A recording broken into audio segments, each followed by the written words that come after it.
10% das lesões na sala de emergência envolvem o trato geniturinário.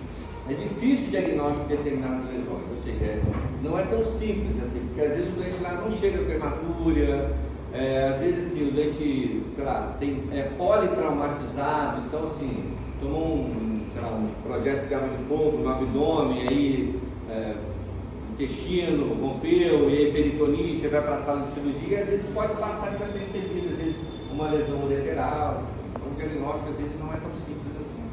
A anamnese e exame físico são fundamentais, e lembrar disso, estável, faz exame, estável, vai para a cirurgia. Okay? Aqui foram os órgãos que a gente listou, que são comuns o acometimento, ok? Bom, o rim é o órgão mais acometido, o mecanismo de lesão é contuso penetrante, o contuso relacionado a 80% a 85% dos traumas, geralmente associado a acidentes de carro. O penetrante tem lesões abdominais, né, aquilo que eu falei, né? Existe a possibilidade, difícil um trauma penetrante só pegar um órgão, né? Geralmente pega muitos órgãos, né? Lembrar da desaceleração, né? Aquele mecanismo que tem lesão vascular. E quando é que eu suspeito? Isso aqui talvez seja o mais importante, ó. Eu suspeito de lesão renal quando o camarada é politraumatizado, ele tem isso aqui, ó. Fratura de arcos costais, fratura de processo transverso, hematura, tem um mecanismo de trauma, equimose. O paciente chega na sala de emergência, está todo roxo aqui atrás, aqui, aí você faz um raio-x simples, aí tem fratura de arcos costais inferiores. Aí, pô, esse cara teve uma lesão de impacto considerável, né? E foi bem aqui nessa região. Então, assim, o rim, ele é razoavelmente protegido, né? Pela nossa caixa torácica, pela musculatura do dorso, né? Então, quando existe esse tipo de lesão, a gente imagina que a cinética do trauma foi violenta, então há essa possibilidade, ok? Exame, na suspeita clínica, não vou fazer tomografia com contraste venoso em todo mundo, eu tenho que fazer tomografia com contraste venoso quando eu acho que tem lesão do rim, né? Tem lesão renal, contraste venoso, né? Qual vai ser a clínica? Dor, distensão abdominal, náusea, choque, hematura.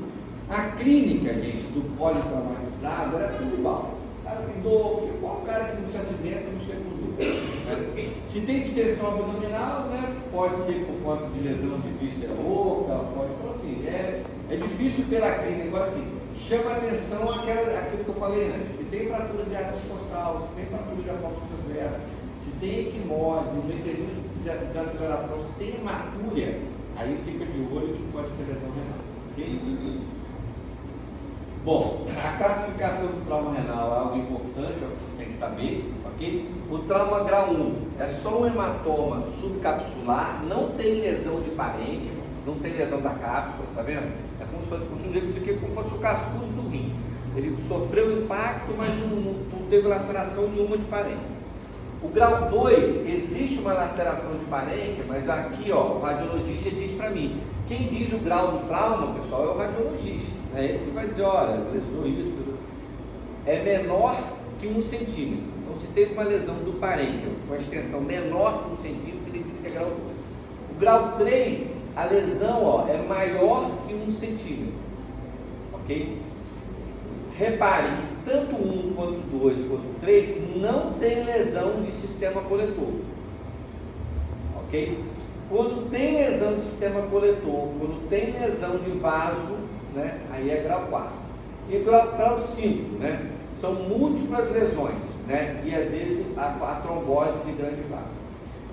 Isso aqui é importante porque quanto maior o grau do trauma, mais chance desse paciente ter que ser operado.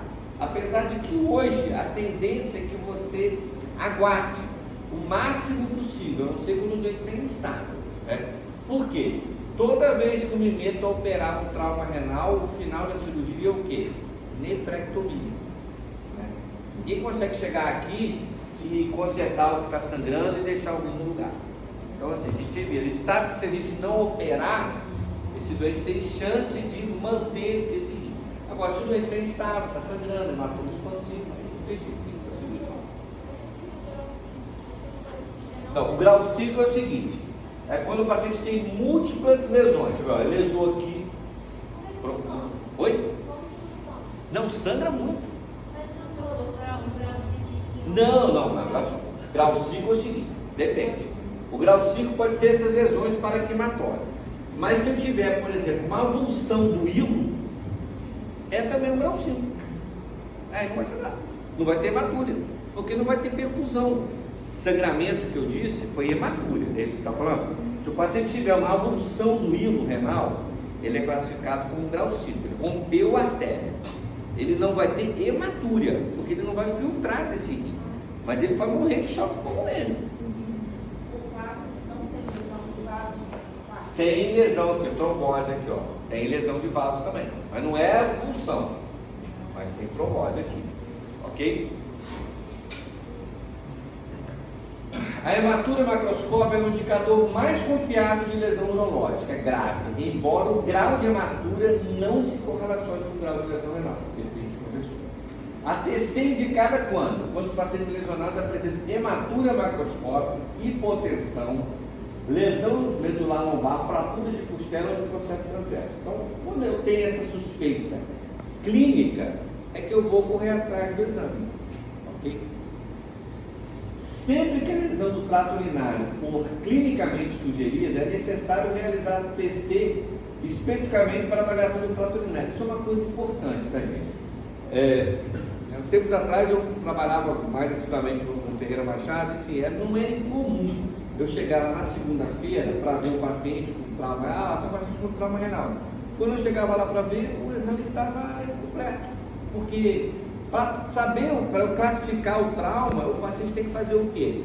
Contraste venoso, tem que fazer a fase tardia, né, para ver se vai vazar do sistema coletor. Eu não consigo dar opinião. O cara chegava lá, fazia um exame sem contraste, aí estava lá, realmente, o rim lá tinha um hematoma. Eu falei, cara, isso aqui não pode ser nada. Agora, tem que fazer o exame direitinho, passo a passo, ok? Isso aqui é importante. Crianças com trauma contuso devem ser submetidas a exame de imagem renal, independente da presença de hipotensão ou do grau de hematura. Por quê? É mais fácil a lesão do rim em criança do que no adulto. Ok? Bom, aqui ó, as imagens pra gente, ó, o trauma grau 1, ó, tá vendo? Só o hematomazinho aqui, tá? Não tem lesão do parênquima. O grau 2, ó, aquela lesão menor que 1 centímetro, né? Isso é o radiologista. E se você olhar aqui, é difícil para mim dizer que isso é um grau 2. O radiologista que vai dizer, não, se eu tenho uma lesão aqui, logicamente eles fazem outros cortes. Entendi. Então, na verdade é o seguinte, a criança, ela tem, o adulto ele tem o quê? Ele tem uma musculatura mais firme, né? Uma caixa torácica mais rígida, né? A criança era mais suscetível a esses impactos, né? Então, assim, o rim, como ele é um órgão reto peritoneal, ele é bem protegido no adulto. Na criança, nem tanto. Okay? Então, por isso que a criança é mais lesão. O grau 3, quando eu tenho uma lesão que penetra mais que 1 centímetro, né? O parênquima renal. O grau 4, ó, essa lesão penetra e são múltiplas penetrações, lesão para cá, lesão para cá, lesão para cá, e pode também ter lesão de vaso. E o grau 5 é esse aqui, ó, o rim todo retalhado, tem lesão do polo superior, do polo inferior, do terço médio, e aí pode também classificar como avulsão do pedículo renal. Ok? Ó, avulsão do pedículo. Oi? A múltipla lesão não. Não tem tantas, não, tem menos. Isso tem uma classificação, né? Tem que olhar lá e ver quantos tem. Isso tudo está lá, tá. 3, tem tantas lesões. Isso é o seguinte, pode cair na prova? Pode. Eu particularmente nem cobraria isso, porque isso é uma coisa que o radiologista não vai dar o laudo.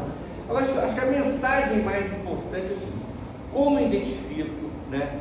Quando eu vou indicar exame, quando eu vou devo indicar tratamento cirúrgico, qual o doente de maior risco para mim, né? Logicamente, saber diferenciar uma lesão de grau 1 ou de grau 5, acho que todo mundo é capaz disso. Agora, assim, esses detalhes, é igual quando a gente vai fazer lesão cística renal. Você não tem algo de tumor de rim, vai lá. Wozniak, 1, 2, 3, 4. O 1 é claro, o 4 é claro, agora assim. O 2 e o 3 é espessura lá, 2 milímetros, outro é 3 milímetros, tem 3 travezinhos, outro tem 4. Então você tem que consultar na hora e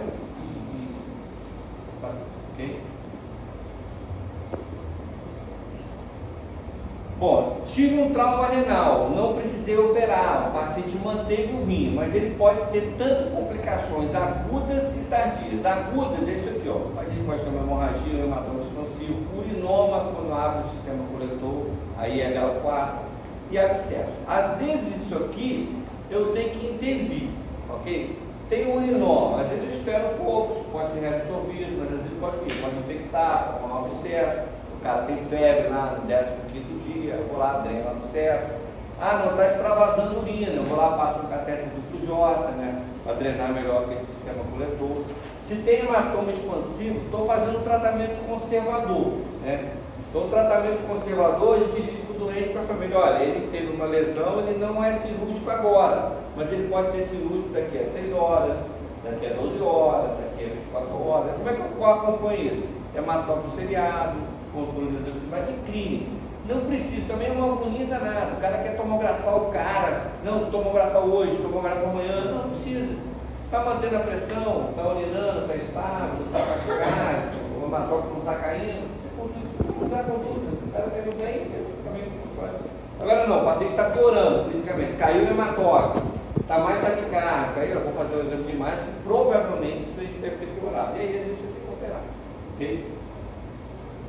As complicações tardias, mantive o rim, né? Mas o paciente pode ter complicação, hidronefrose, fístula, hipertensão e sangramento maciço tardio. A hidronefrose é por quê? Tive um trauma renal, extravasei sangue, né?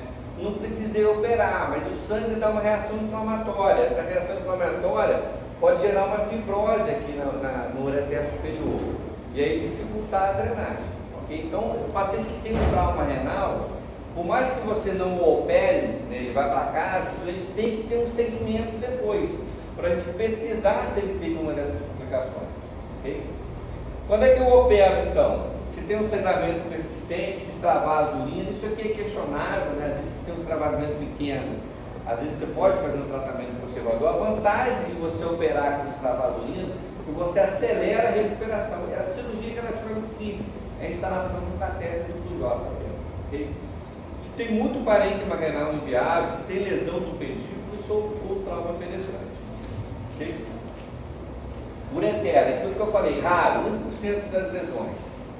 Qual a causa? Por que lesa? Procedimentos endurológicos e pélvicos, tá certo? Ligadura, secção, vai instrumentar o ureter e lesa, perfura. Penetrante é o mais comum, né? O cara que toma um tiro, toma uma facada, mas geralmente também é associada a outras e a desaceleração também.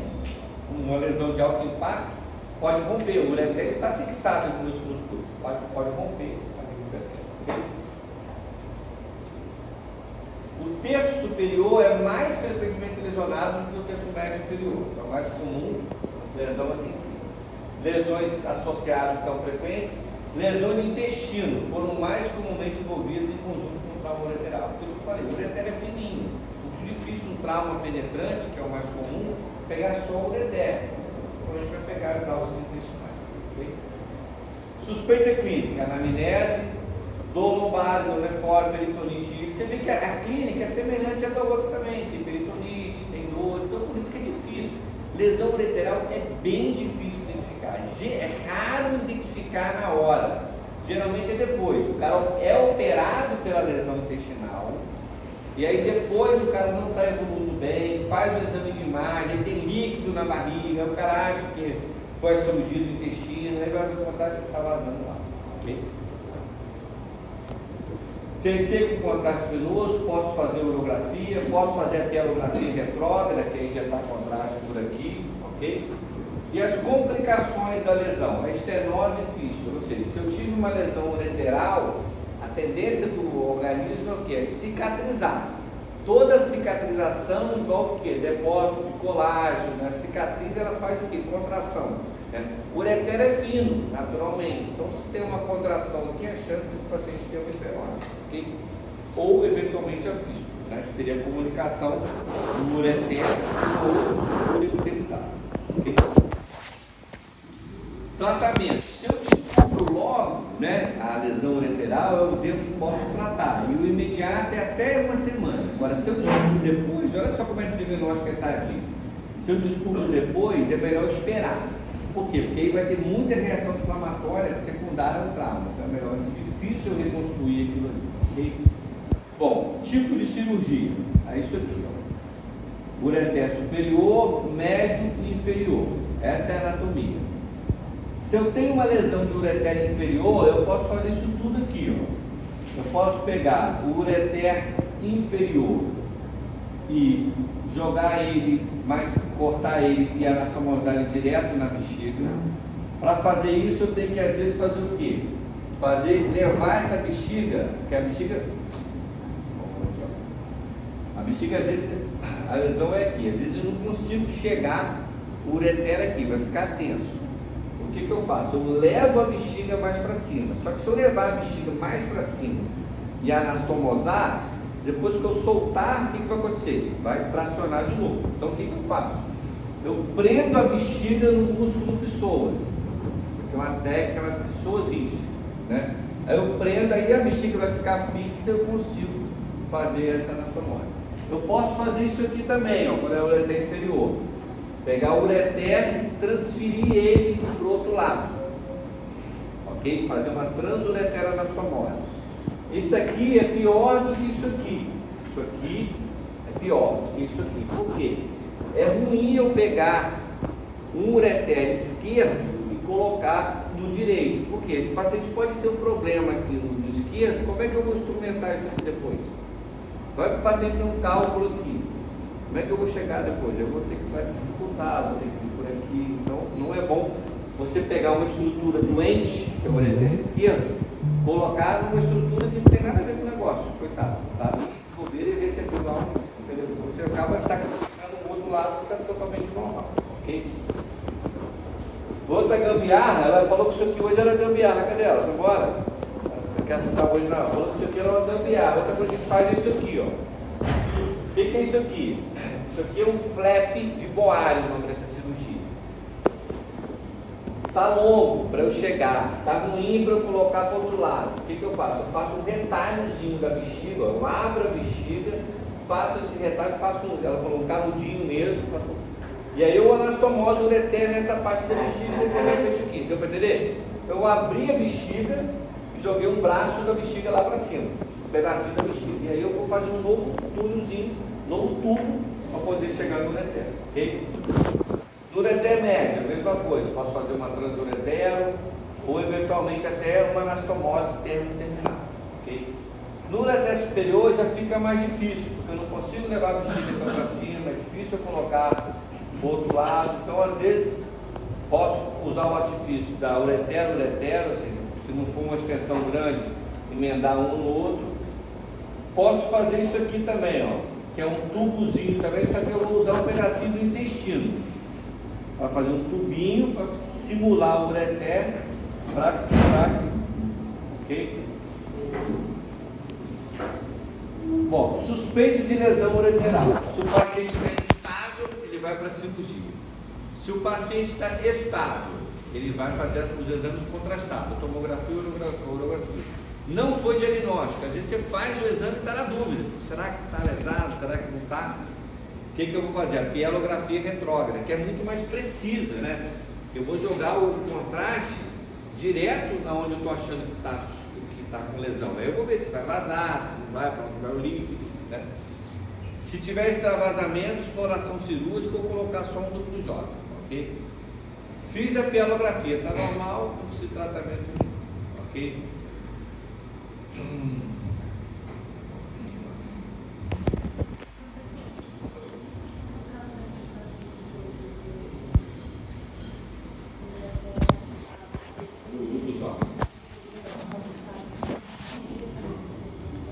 Então, na verdade, o que a gente quer fazer nele é quebrar aquela pedra que está no catéter para tirar o catéter. Não quer fazer nada disso não. Não, aí o que acontece? Ele, provavelmente, quando for fazer, vai ter muita manipulação ali. E aí, prudentemente, a gente deve colocar um outro catéter, para que a gente vai tirar logo. Porque outro desse paciente, que quem colocou o catéter foi a cirurgia oncológica, estava lá com ela. A esposa falou, foi só da cirurgia oncológica, e eles não avisaram para ele que ele estava com o catéter. Aí o cara esqueceu, ficou com o J um ano, quando chegou hoje lá para tirar, formou uma pedra no cateter tubular. Aí você vai tirar, você vai ter que quebrar a pedra. Lesão de bexiga, força externa associada à fratura pélvica ou à bexiga cheia. 15% das fraturas pélvicas associadas à lesão vesical ou uretal. Fratura pélvica é extraperitoneal e a bexiga cheia é intraperitoneal. Muito mais comum a lesão extraperitoneal associada à fratura pélvica. Suspeita clínica de lesão de bexiga. Tem fratura pélvica, tem retenção urinária, hematura, dor pélvica, o abdômen agudo. Quando é lesão intraperitoneal, vai vazar o urina, o cara vai ter irritação peritoneal.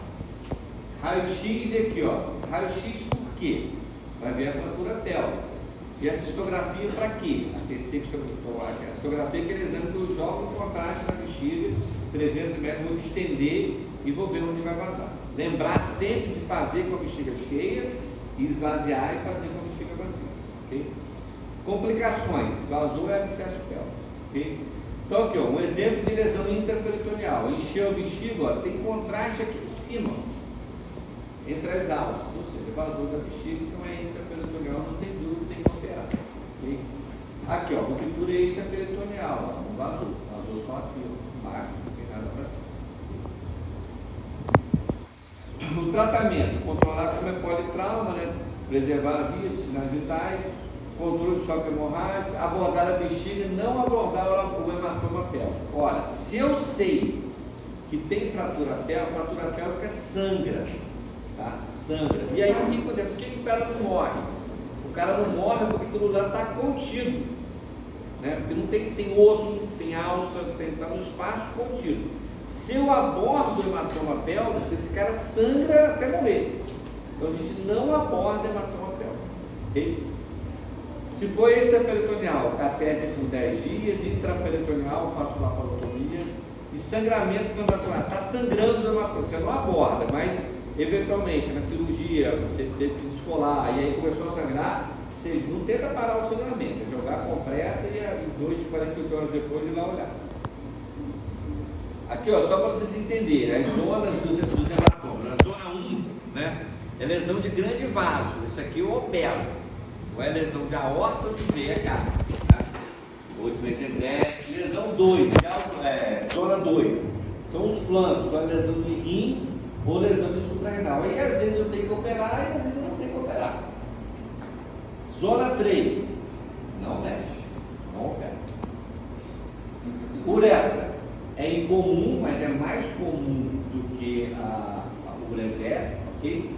Mecanismo de lesão, fratura pélvica, queda cavaleiro e atrogênio. Atrogênio do quê? É tentar passar uma sonda. Hoje ela viu lá, a gente estava no procedimento, foi fazer uma cistoscopia e tinha uma estenose de uretra. Eu falei para ela, uretra, a gente não insiste com ela. Né? Se está estreito, eu passo um fiozinho, vou devagar, porque eu não quero é traumatizar a uretra. Por quê? Toda vez que eu provoco um trauma na uretra, esse trauma vai gerar o quê? Uma cicatriz. A cicatriz na uretra vai acontecer o quê? Gerar o quê? Uma estenose. Então a estenose é gerada por um trauma. Então eu não quero eu mesmo fazer esse trauma.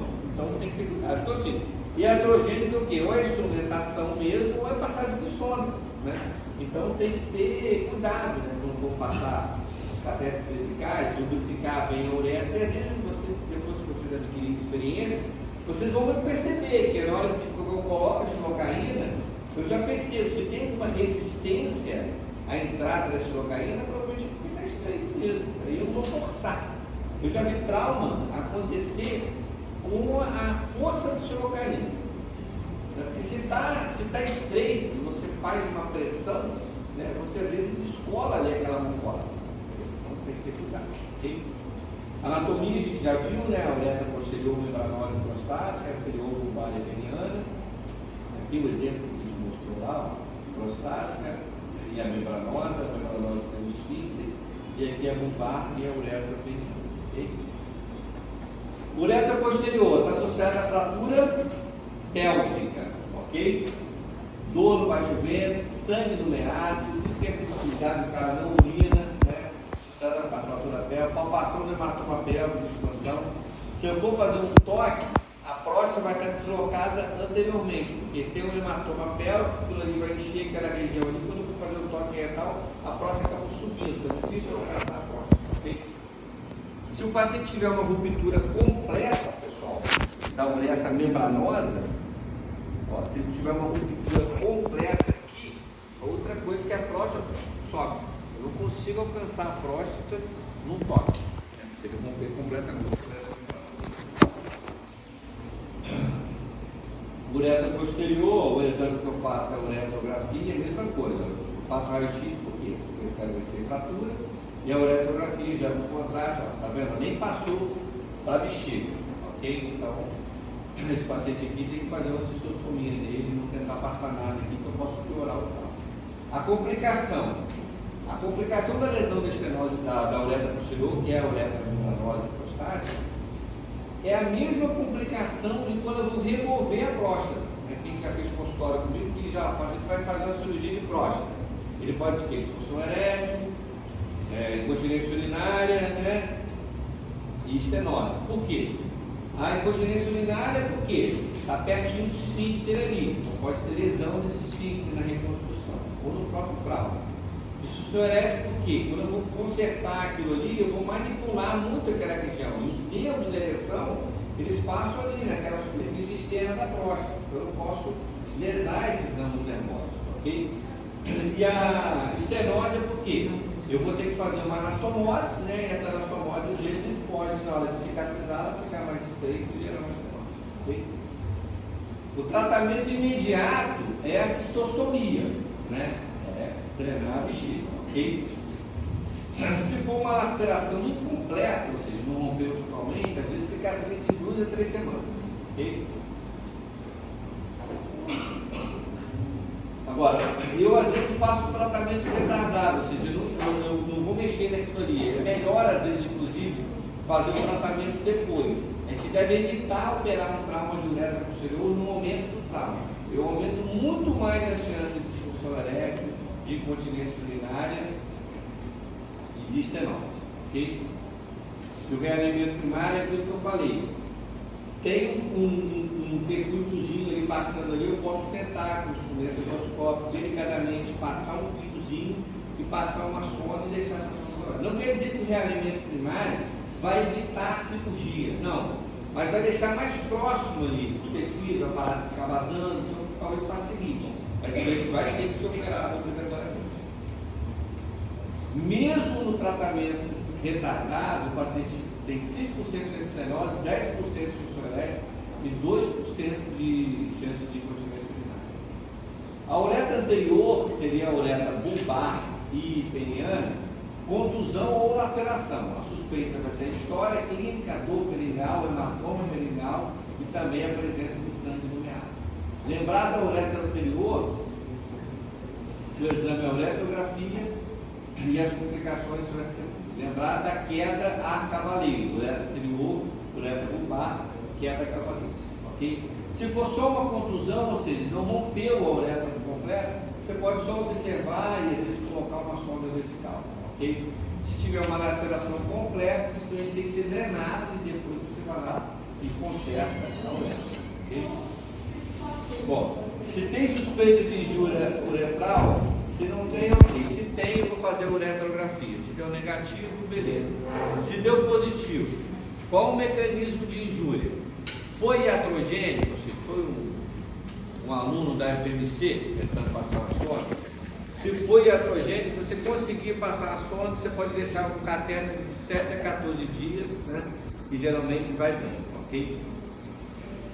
Se o paciente teve um trauma de uretra, é muito importante a gente seguir esse paciente. Lembra quando eu falei do trauma renal? Não tirei o guia, beleza, está de alta. Não, está de alta. Os caras podem ter hipertensão, os caras podem ter uma endonefrose. Na uretra é a mesma coisa. Se tem um trauma de uretra, esse doente às vezes melhorou acutamente, mas ele pode ter uma estenose no futuro. Então é importante que esse doente volte 2, 3 meses depois, para eu perguntar para ele como é que ele está urinando. Está urinando bem, já está bom, não, tu sintoma urinário indicativo, dá vontade, tem que ir logo, então esse é sinal de obstrução, ok? Se o mecanismo da lesão foi trauma, né, aí eu posso tentar o elemento endoscópico, né, usando ou fazendo uma cistostomia, ok? Se foi penetrante, é aquilo que eu falei, tudo que é trauma renal, é penetrante é sempre cirurgia, Bom, esqueci de falar, né, no mecanismo de lesão de pênis, né? Também no órgão genital, né, além do testículo do pênis. Quais são os mecanismos de lesão? O paciente vai ter uma fratura peniana, um garranteamento ou uma avulsão da pele do prepúcio, né? Fratura peniana, como é que ocorre? Geralmente é o paciente durante a atividade sexual, onde o pênis ereto, ele acaba dobrando sobre si mesmo e tem a fratura. O sinal, a clínica, é bem clássico. O paciente chega na emergência dizendo que durante a atividade sexual ele ouviu um estalido, faz tá. Aí houve uma ruptura da algogina, né? E a imagem, nem precisa de exame nenhum. A imagem é essa aqui, ó. Imediatamente o pênis fica demasiado roxo, né? Esse paciente tem que ser operado, ok? Antigamente achava-se que esse paciente poderia fazer um tratamento conservador, né? O que acontece é o seguinte: se tem uma ruptura da algogina, primeiro que extravasa sangue pra caramba e às vezes não dá para fazer tratamento conservador. Mas se for uma pequena laceração, se você não opera esse doente, se ele vai cicatrizar sozinho, o grande problema da cicatrização de segunda intenção, que seria o que ia acontecer, é que geralmente ela está mais fibrosa. Você falou, você cortou o braço, uma lesão extensa, você der o ponto direitinho e depois fica uma cicatriz quase imperceptível. Se você não fizer nada, é só curativo, não, e a lesão for grande, daqui a pouco, quando ele cicatrizar, vai ficar uma cicatriz maior, né? Aqui é a mesma coisa. Qual o problema na cicatriz maior? Mas a cicatriz maior vai ser na algogina, ninguém vai ver, né? A questão é que a cicatriz na túnica algogina, quando o pênis ficar ereto, ele vai ficar o quê? Torto. É que chama de Peyronie-like. Já ouviu falar da doença de Peyronie? Que é uma doença que dá tortuosidade no pênis. Então, se eu não operar esse paciente tem mais chance de ficar com o pênis torto. Operando tem chance? Tem chance, né? Porque eu vou suturar a algogina, eu vou gerar uma fibrose ali, mas a fibrose é menor. Então, por isso que a gente deve operar assim. Lembrar que a fratura de pênis pode estar associada que é a lesão de uretra, que é o nome aqui, ó. Então, muitas vezes não é incomum lesão de uretra associada à fratura de pênis. Então, é cirúrgico, ok? Aqui é uma avulsão da amputação, são aquelas tragédias que ocorrem, a mulher, não sei o quê, pegou o facão, cortou. Professor, quando tem na última volta, consegue reconstruir a uretra? Consegue reconstruir a uretra? Consegue reconstruir a uretra. É trabalhoso, né? A gente geralmente faz o quê? A gente sempre, quando a gente tem uma fratura de pênis, às vezes a gente sabe até o corpo cavernoso que foi lesado, né? Mas na maioria das vezes o que a gente aconselha? Que você faça um desenvolvimento total do pênis. A gente faz uma incisão circular, como se fosse fazer uma postectomia, retrai toda a pele, e aí você vai expor toda a túnica algogina, de um lado, todo o corpo cavernoso, de um lado para o outro. Vai ver toda a túnica algogina, vai ver onde está o sangramento, onde está aberto, vai suturar. E explora também a uretra. Vai secar tudo. Quando você faz isso, você explora a uretra. E se tiver lesão, você tem que ir na sua moral. Bom, escroto e testículo, mecanismo de lesão, contusão e avulsão total da pele. É importante definir se houve ruptura testicular. Eu quero saber se a ruptura testículo rompeu a algogina ou não rompeu. O exame que diz isso é ultrassonografia. Okay? Se rompeu a algogina, dependendo se rompeu muito, né, eu tenho que tirar o testículo. E às vezes dá para reconstruir. Então ele perdeu um pouquinho, né, de massa aqui, mas deu para reconstruir. Então, se eu tenho um trauma de escroto, se foi um trauma penetrante, reparou? Todo trauma penetrante é cirurgia. Né? Exploração cirúrgica, reparo, ou vai ser suturar a algogina ou fazer uma ortectomia. Se for um trauma contuso, né, faço ultrassom para ver se teve ruptura testicular. Se houve ruptura, cirurgia. Se não teve ruptura da algogina, eu posso observar. Às vezes eu opero, mesmo sem ter ruptura, porque dá um hematoma gigante, né? O paciente com a bolsa testicular sem conseguir sentar, com muita dor, a gente sabe que aquele hematoma ali tem risco de infectar, né? Então a gente faz uma exploração cirúrgica para drenar o hematoma, ok? Bom, terminando, distopia genital, aquilo que eu falei. No início, ó, até a 7ª semana gestacional, a crista gonadal é idêntica em ambos os sexos. Então, não tem testículo nem tem ovário. Na 7ª semana, o fator de diferenciação testicular, pelo gene SRY, que diferencia a gônada e o intestino. Ok?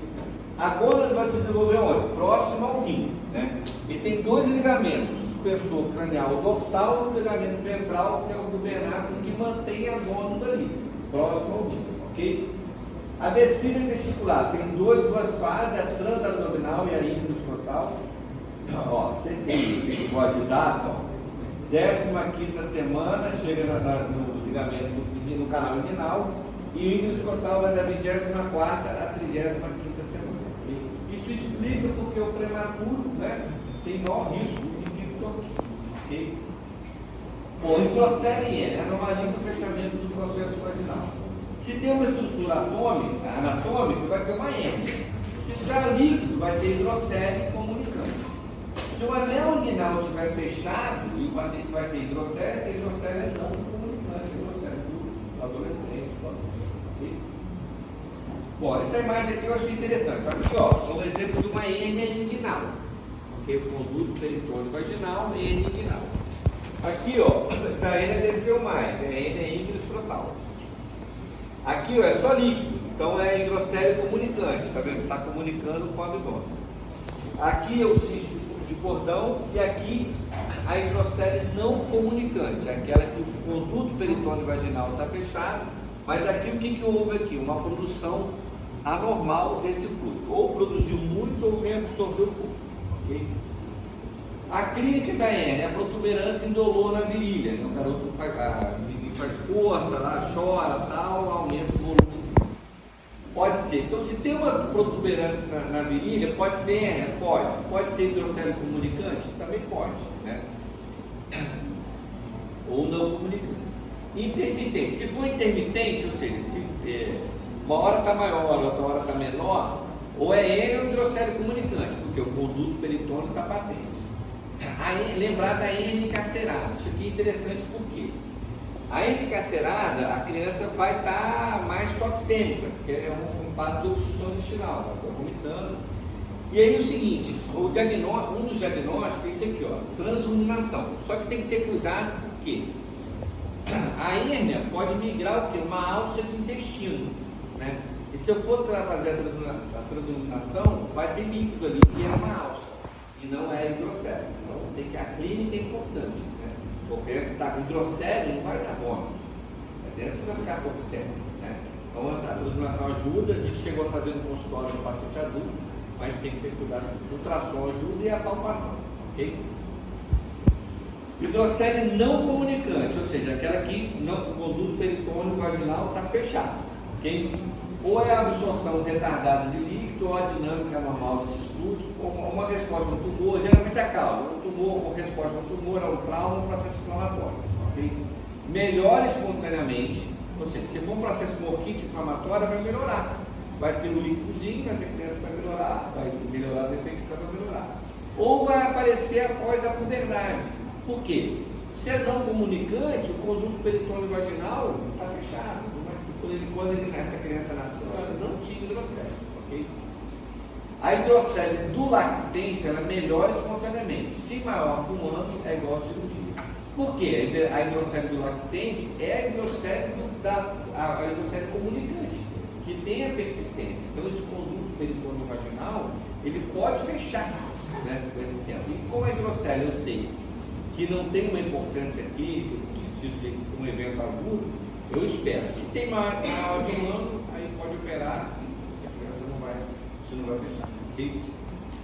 Agora, a hérnia é hidrocele comunicante, ou seja, o conduto peritônio vaginal está aberto. A maioria das hidroceles que ocorre após o nascimento, ou seja, e antes da puberdade, porque está o processo vaginal patente. As hérnias acometem 1 a 5% das crianças, é mais comum em menino e é mais comum do lado direito. Por quê? Porque o testículo direito, ele desce depois do esquerdo. Então a explicação para ter mais hérnia em criança do lado direito é porque o testículo direito ele vai depois. Okay? É mais comum em prematuro. Por quê? Porque Porque se nasceu antes, tem um prazo, na 35ª semana para estar lá, tudo direitinho, nasceu antes, tem esse valor. Ok? Bom, o tratamento da hernia hidrocélica comunicante. Se é hérnia, deve operar logo após o diagnóstico. Porque a hérnia pode se tornar um evento agudo, é muito mais sério, né? O paciente pode ter uma emergência. Então, hérnia em criança, a gente opera. Hidrocélio, eu posso esperar até um ano.